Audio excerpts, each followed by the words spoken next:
now we move on to a new Iran-US conflict looms large. We know that deployment of military assets in the Middle East or in the Persian Gulf around Iran is at the highest level since the Iraq War. That was in 2003. And our sources, security, in security, in politics, in diplomacy, take the view that US military action is increasingly probable. And that is because, as a British source, an aging sage observed, he quipped to me that the three pertinent governments, Iran, Israel, and the US, all three of them are domestically weak. All three of them cannot be seen to be weak. All three of them need to show that they are strong. And therefore, the risk of miscalculation becomes extremely high. Some of our friends also said that the Venezuela high could lead to an American miscalculation on Iran. Our Israeli sources, some of you have heard Joseph Olmert. His interview is out on YouTube. He was a negotiator for Israel, a peace negotiator. His brother was prime minister. His grandfather signed the Israeli Declaration of Independence. So he is even more elite than Glenn and I. And Joseph. Oh, please. So and anyway, Joseph pointed out that Trump is likely to go for a shock and awe operation against Iran. Ultimately, initially he'll try to pressure them, and ultimately go for a shock and awe. What I'm hearing in Washington is this view, and of course, many Iranian dissidents flag this view or fan this view. They believe that they tell the story that, look, Iran has economic woes. There's no employment for the young. There are people out on the streets protesting. Students are protesting, women are protesting, minorities are protesting. And therefore, this is the time when an unpopular regime of mullahs run by an Ayatollah who's 89, Ayatollah Ali Khamenei, the successor of Khomeini, this is the time when a smart intervention could cause a regime change and create a democratic Iran. And many younger Republicans in particular buy this. Our older friends in intelligence and diplomacy in the military do not. They perhaps have longer memories, or maybe they are just out of touch. And they think that this scenario will not unfold. They warn the conflict could last weeks or even months. Over to you, Glenn. What do you think? I mean, you know about the war on terror. You know about the Iraq War. You served in the CIA, so you saw it from the inside. What do you think, with your experience and knowledge about Iran? I think in this instance, I may be ill-served because I'm on the whole a rational person, or I certainly attempt to be so. And that sounds flippant, and it partially is, but it's also true. It made no sense rationally. I would continue to maintain for Vladimir Putin to have invaded Ukraine. He could have achieved the most he could have achieved without an invasion. But of course he did, because his points of reference differ from where I attempt to reason. And the same may well be true in this instance with regard to policymakers in the Trump administration and the Ayatollah's regime in Iran, although more particularly with regard to the Trump administration policymakers. I also used to think that policymakers and people would learn lessons from experience and from disasters. And that's only true. We are humans do better than goldfish, but maybe the lessons can only be retained for 20 years, for a generation. And which is why hubris is eternal, because people have to learn the same lessons over and over in their lives and then in society's progression through time. So all of that is to say that what seems to be a buildup without a particular a concrete objective, other than sort of airy wishes for democracy coming out of chaos, none of it exists. But it doesn't possibly it doesn't matter. I would be wary, with all respect to Mr. Olmert, from an American policy perspective, and I think, frankly, from the larger one, wary of giving too much weight to almost any Israeli speaking about a Middle Eastern issue. Even the center well, I mean, left the Israelis have achieved great success in Syria. Now, the by leading Jews America are with by the them. nose. They have the Golan Heights. Why should they carry? Why should they carry the water pail if they can get the United States to do it? Well, so you could divide Iran up. You could help Azerbaijan become larger, regain its Azeri brethren. Change the name Iran and replace it with Iraq, or change the name Iraq and replace it with Lebanon, or change the name Lebanon and replace it with Vietnam, or change the name Vietnam and replace it with Afghanistan. And the story is the same, essentially, that there's a belief that regime change and the use of power, kinetic power, as in war-making strength, can change a society. And a bullet does not change an idea or a belief. And very intentions quickly do not create a new leader. So there is not even a plausible leadership, although I'll get to the other side of my thinking in just a moment. So I think the case, quote unquote, that the Trump people apparently are believing is on the thinnest of all imaginable grounds. What comes after? It's easy to break things, and what comes afterwards? And there is really no plan other than perhaps chaos is better than the hideous regime that we have.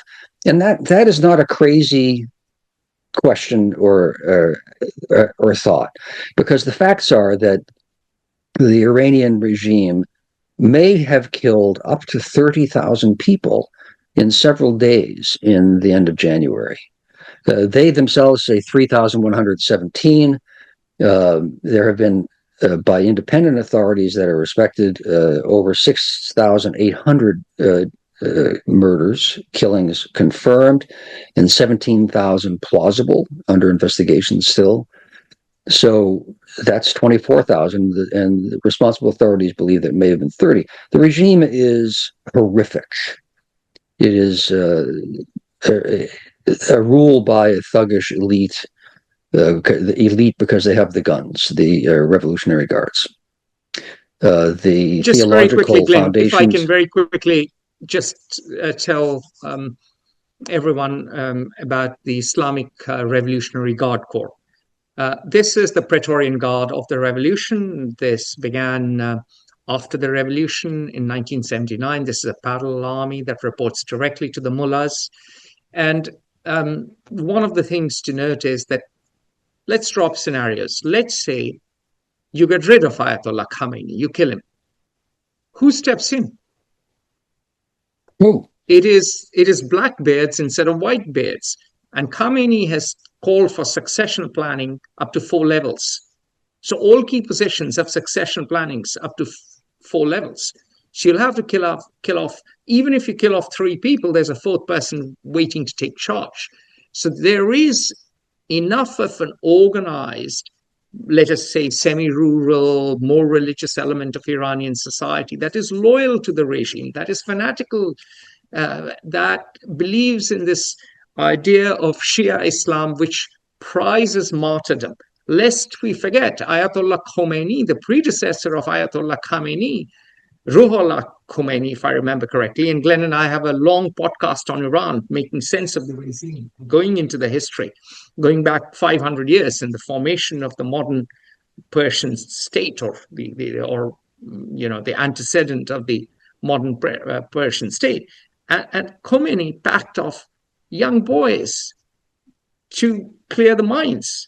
So, because of course they were going to be like Hassan and Hussein, and they were going to reenact Karbala.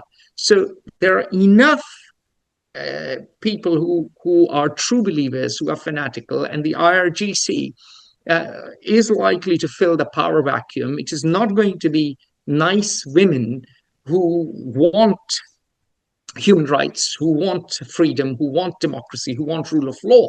It'll be the men with guns. And so what could follow is worse. They could close the Strait of Hormuz. They could trigger a 1979 style or 1973 style inflationary shock to the global economy. 20% of global oil and gas transit through the Strait of Hormuz. So if push came to shove, they could... What policymakers in the White House and everywhere should have high in their reasoning process is that for the Iranian regime, for those holding the power, the Revolutionary Guards, this issue is existential. We either stay in power or we die. For the United States, it's, well, should we do this or not? And if we do or we don't, it doesn't really matter. And the agony of 70 million people who are not Americans or are not French or Indians is at an existential level irrelevant, to be cold about it, for decision making.